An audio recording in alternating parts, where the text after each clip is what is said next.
तो बच्चों, इससे पहले की वीडियोस में हमने हेलो एल्केन्स का परिचय पढ़ लिया है, हेलो एल्केन्स और हेलो एरीन्स का, और हमने हेलो एल्केन्स के नामकरण की आईयूपीएसी पद्धति भी पढ़ ली है।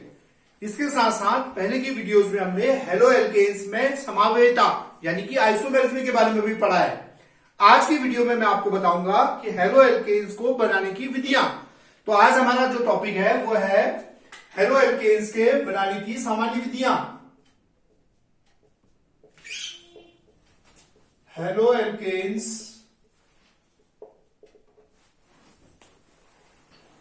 के बनाने की सामान्य विधियां।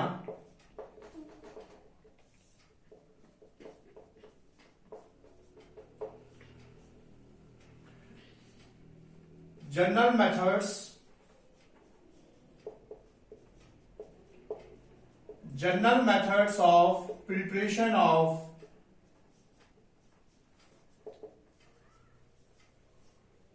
haloalkanes। haloalkanes तो ये बहुत इंपॉर्टेंट है कि हम हेलो एल्केन्स को कैसे बनाते हैं। तो इसके लिए जो है पहली जो मेथड है वह है फ्रॉम हाइड्रोकार्बन्स।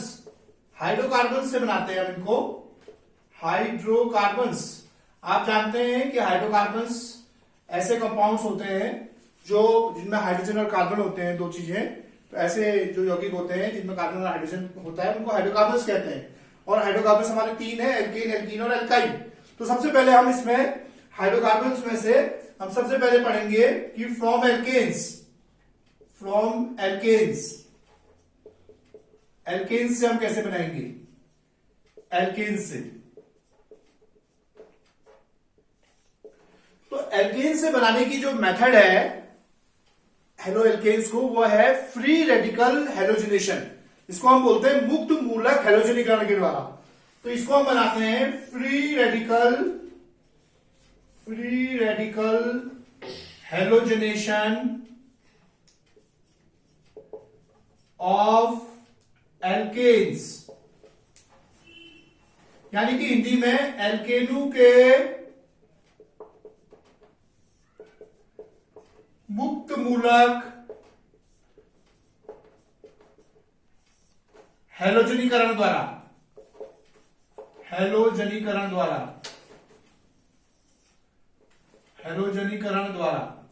तो देखिए इसमें हम कैसे बनाते हैं। माना हम जैसे मीथेन लेते हैं, तो मीथेन से हम सूर्य के प्रकाश की उपस्थिति में और या 520 से लेकर 670 केल्विन पर टेम्परेचर पर हम क्या करते हैं, इसका हम हेलोजिनेशन करते हैं। इसमें हम क्लोरीन की अभिक्रिया कराते हैं, तो जब हम इसमें क्लोरीन की अभिक्रिया कराएंगे मेथेन में, तो क्या बनेगा देखिए, हाइड्रोजन एक एक करके प्रतिस्थापित हो जाएंगे हमारे क्लोरीन के द्वारा। जो मेथेन के हाइड्रोजन है वो एक एक करके हाइड्रोजन कम होते रहेगा और उसकी जगह पर क्लोरीन आते रहेंगे।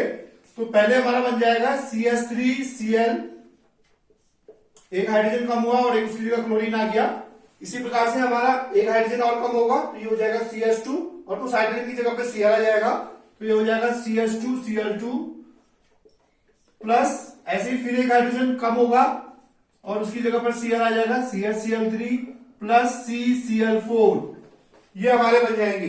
तो हमने क्या किया, हमने मेथेन को उसका हेलोजिनेशन किया, क्लोरीन के साथ अभिक्रिया कराई सूर्य के प्रकाश में, तो हमारा जो है एक एक करके हाइड्रोजन प्रतिस्थापित होते गए क्लोरीन के द्वारा। तो ये हमारे क्या बन गया, ये क्लोरोमीथेन बन गया, क्लोरोमीथेन। ये बन गया डाइक्लोरोमीथेन। हम हिंदी में भी लिख सकते हैं क्लोरोमीथेन, इसको लिख सकते हैं डाइक्लोरोमीथेन। ये बन गया हमारा ट्राइक्लोरोमीथेन।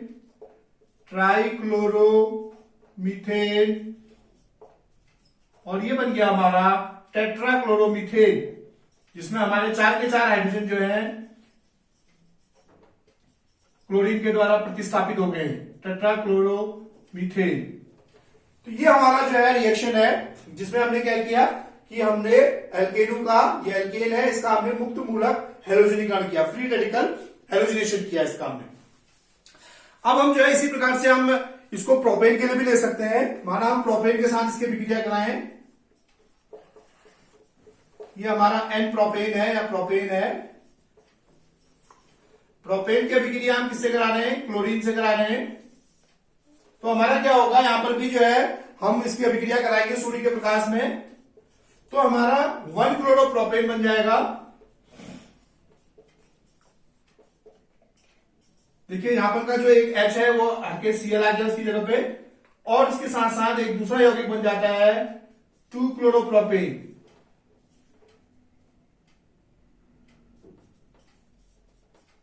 ये तो इसका नाम है 1 क्लोरोप्रोपेन, 1 क्लोरोप्रोपेन, और इसका नाम है, नीचे वाले का नाम है 2 क्लोरोप्रोपेन। देखिए यहां पर चूंकि 1 नंबर पे है, 1 2 3 हम नंबरिंग करेंगे तो 1 नंबर पे क्लोरीन है, तो इसको हम 1 क्लोरोप्रोपेन कहेंगे, और इसको हम कहेंगे 2 क्लोरोप्रोपेन, 2 क्लोरोप्रोपेन। अब इसमें देखिए ये जो होता है ये हमारा 45% मिलता है हमको, और 2 क्लोरोप्रोपेन हमको 55% मिलता है।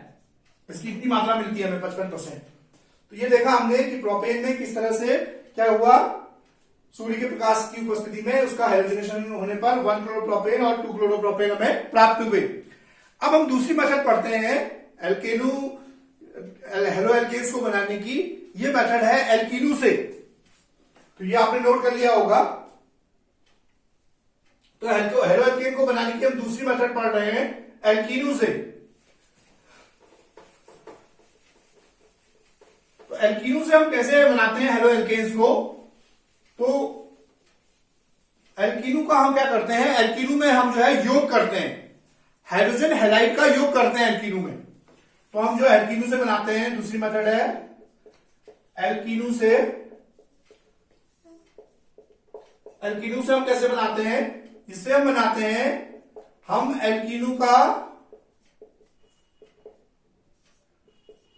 इलेक्ट्रोफिलिक एडिशन करते हैं, इलेक्ट्रोफिलिक एडिशन, एल्कीनू का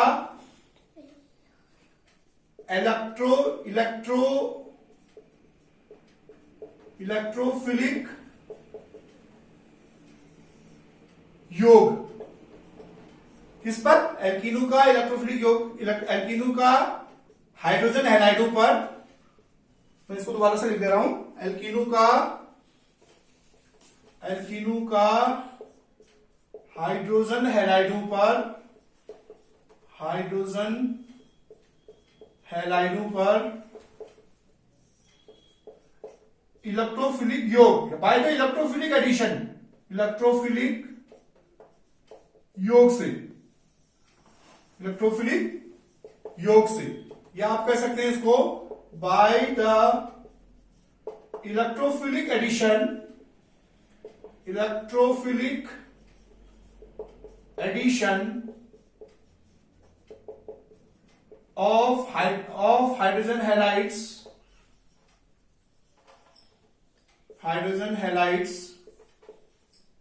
टू एल्कीन्स, या एल्कीन्स टू हाइड्रोजन हैलाइड की बात है, टू एल्कीन्स। इस तरीके से हम इसको कर सकते हैं। ये दूसरी मेथड है हमारी। तो इसमें देखते हैं हम कैसे करते हैं। देखिए हमने एथीन लिया, इथीन है, इस पे हमने HBr की अभिक्रिया कराई, तो क्या हो जाएगा, एक H कहीं एक जगह पर चले जाएगा और एक Br एक जगह पर चले जाएगा, फिर हमारा बन जाएगा CH3 सिंगल बॉन्ड CH2Br। इसी प्रकार से हम इस पर यदि HI की अभिक्रिया कराएं इसी इथीन पर, यह बन गया आपका ब्रोमो इथेन। ब्रोमो नाम लिखने बहुत जरूरी है, जब भी आप जो भी कंपाउंड लिखेंगे उसके पीछे उसका नाम अवश्य लिखिए। तो ये इथीन है हमारा, और इसकी अभिक्रिया हमने HI से कराई, तो ये हमारा बन गया CH3 CH2I, इसका नाम है आइडोइथेन। अब देखिए यहां पर जो है, जब हम सिमेट्रिक एल्कीन में, सिमेट्रिक एल्कीन का मतलब ऐसा एल्कीन है देखिए जिसके डबल बॉन्ड में दो कार्बन है, उसमें बराबर हाइड्रोजन परमाणु जुड़े हैं।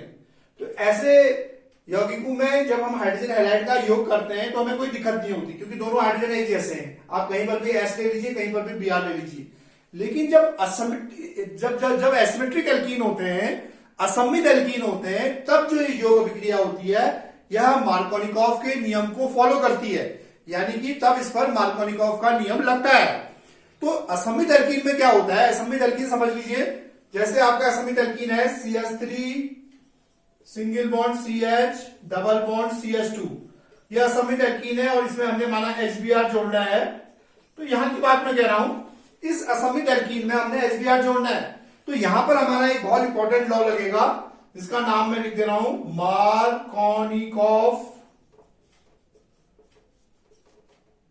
मार्कोनिकॉफ का नियम। ये लगता है इसमें। तो मार्कोनिकॉफ के नियम को आप समझ लीजिए क्या है। जब किसी असमित एल्कीन पर हाइड्रोजन हैलाइड का योग होता है, जब किसी असमित एल्कीन पर हाइड्रोजन हैलाइड का योग होता है या कोई भी अभिकर्मक का योग होता है, इस अभिकर्मक के दो भाग है, देखिए आप, एक H+ है और एक Br निगेटिव है। तो यह अभी इसका धनात्मक भाग है और ये ऋणात्मक भाग है। तो जब हम असमित एल्कीन पर इसका योग करते हैं तो इस अभिकर्मक का जो ऋणात्मक भाग है वो उस कार्बन पर जाता है डबल बॉन्ड के अराउंड जिस पर कम हाइड्रोजन होते हैं। अब देखिए यहां पर एक हाइड्रोजन है, यहां पर दो हाइड्रोजन है। तो इसका जो ऋणात्मक भाग है Br वो कहां जाएगा, इस वाले हाइड्रोजन पर जाएगा, इस वाले कार्बन पर जाएगा, क्योंकि यहां पर कम हाइड्रोजन है। और उसका जो धनात्मक भाग है वो उस कार्बन पर जाता है डबल बॉन्ड के अराउंड जिस पर ज्यादा हाइड्रोजन होते हैं। तो यही मार्कोनिकॉफ का नियम है। आप उसको लिख भी सकते हैं कि जब किसी असमित एल्कीन को हम असमित एल्कीन का किसी अभिकर्मक पर योग करते हैं तो अभिकर्मक का जो ऋणात्मक भाग है वह डबल बॉन्ड के उस कार्बन पर जाता है जहां पर कम हाइड्रोजन होते हैं, और अभिकर्मक का धनात्मक भाग यानी कि हाइड्रोजन है जैसे यहां पर, वह उस कार्बन पर जाता है डबल बॉन्ड के जहां पर ज्यादा हाइड्रोजन हो। तो इसको यदि आप जोड़ेंगे तो इसका देखिए क्या हो जाएगा यहां पे। तो मार्कोनिकॉफ का नियम लगाएंगे हम तो क्या होगा, ये जो Br है वो कहां जाएगा, यहां पे जाएगा क्योंकि यहां पे कम हाइड्रोजन है। तो ये हो जाएगा CH3 single bond CH Br, ठीक है ना, डबल बॉन्ड का सिंगल बॉन्ड हो जाएगा और यहाँ पे H आ जाएगा यहाँ पे, क्योंकि यहाँ पे ज्यादा हाइड्रोजन है तो यहाँ पर धनात्मक भाग आएगा। तो ये हो जाएगा ये CH3। तो इसका नाम हो जाएगा 2-ब्रोमोप्रोपेन बन गया हमारा। तो ये क्लियर हो गया होगा मार्कोनिकॉफ का नियम कि असमित एल्कीन में जो अभिकर्मक है उसका धनात्मक ऋणात्मक भाग उस कार्बन पर जाएगा जहां पर कम हाइड्रोजन है, और धनात्मक भाग उस हाइड्रोजन पर जाएगा, उस कार्बन पर जाएगा जहां पर ऑलरेडी ज्यादा हाइड्रोजन है। ठीक है ना। तो ये मार्कोनिकॉफ का रूल है। अब यही जो मार्कोनिकॉफ का रूल है ये अपोजिट हो जाता है कब, जब हम इस अभिक्रिया में क्या रख देते हैं कोई, ये तो मार्कोनिकॉफ का रूल है। अब इसी में जो है इस रूल में ये रूल बिल्कुल अपोजिट हो जाता है कब, जब परऑक्साइड की प्रेजेंस होती है। तो जब हम कोई परऑक्साइड रखेंगे, सपोज करिए मैं फिर से लिख रहा हूं CH3 CH double bond CH2 plus HBr, यहां पर मैंने बेंजोइल परऑक्साइड लिख दिया। बेंजोइल कोई भी परऑक्साइड लेंगे आप, परऑक्साइड, इसकी उपस्थिति होगी। तो इसकी उपस्थिति से क्या होता है कि जो मार्कोनिकॉफ का रूल था भी यह ठीक उल्टा हो जाता है, यह ठीक विपरीत हो जाता है। तो यहां पर क्या हो जाएगा फिर, अब यहां पर जो हाइड्रोजन है वो वहां जाएगा, उस कार्बन पर जाएगा जहां पर कम हाइड्रोजन है, और ऋणात्मक भाग उस कार्बन पर जाएगा जहां पर ज्यादा हाइड्रोजन है। बिल्कुल इसका अपोजिट हो गया। इसमें देखिए आप, जो H कहां जा रहा था जहां ऑलरेडी ज्यादा हाइड्रोजन है, यहां पर जो H जाएगा वो जहां पर कम हाइड्रोजन है वहां पर जाएगा। ये क्यों हुआ, ये बेंजोइल परऑक्साइड की उपस्थिति के कारण हुआ। तो इसको आप लिख सकते हैं, तो यहां पर क्या बन जाएगा हमारे इसके कारण, CH3 CH2 हो जाएगा। ये यहां पर H आ गया हमारा, ये H यहां पे आ गया, देखिए ये H यहां पे आ गया, और Br यहां चले जाएगा, सिंगल बॉन्ड CH2 Br, ये बन गया हमारा। यहां पे देखिए हमारा क्या बन गया, ये जो हमारा यौगिक बना है इसका नाम क्या है, इसका नाम है 1-ब्रोमोप्रोपेन। जबकि जब हम मार्कोनिकॉफ का रूल लगा रहे थे तो देखिए हमारा 2-ब्रोमोप्रोपेन बन रहा था, और यहां पर हमारा क्या बन गया, 1-ब्रोमोप्रोपेन बन गया। तो ये बेंजोइल परऑक्साइड की उपस्थिति के कारण हुआ। इसको हम परऑक्साइड प्रभाव या खरास इफेक्ट कहते हैं, खरास प्रभाव KHARASH है, खरास प्रभाव। या इसको कहीं कहीं एंटी मार्कोनिकॉफ का रूल भी लिखा गया है, क्योंकि ये मार्कोनिकॉफ के विपरीत होता है। तो इसको हम ये कहते हैं मार्कोनिकॉफ का परऑक्साइड प्रभाव या खरास प्रभाव। तो ये दोनों आपके एग्जाम के लिए बहुत इंपॉर्टेंट है, ये मार्कोनिकॉफ का नियम भी और परऑक्साइड प्रभाव भी। तो इस तरह से हम इसमें इसकी अन्य विधियों को हम अगले वीडियो में पढ़ेंगे। तो अब मैं इसका होमवर्क दे रहा हूं आपको। तो लिखिए नंबर 1 क्वेश्चन, मार्कोनिकॉफ का नियम लिखिए। मार्कोनिकॉफ का नियम लिखिए, उदाहरण सहित लिखना है आपको। दूसरा क्वेश्चन लिख लीजिए,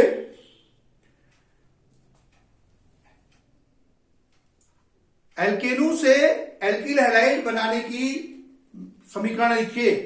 एल्केनू से एल्किल हैलाइड बनाने की समीकरण लिखिए। तीसरा क्वेश्चन लिखिए, परऑक्साइड प्रभाव से आप क्या समझते हैं। परऑक्साइड प्रभाव या खराश प्रभाव से आप क्या समझते हैं। ओके।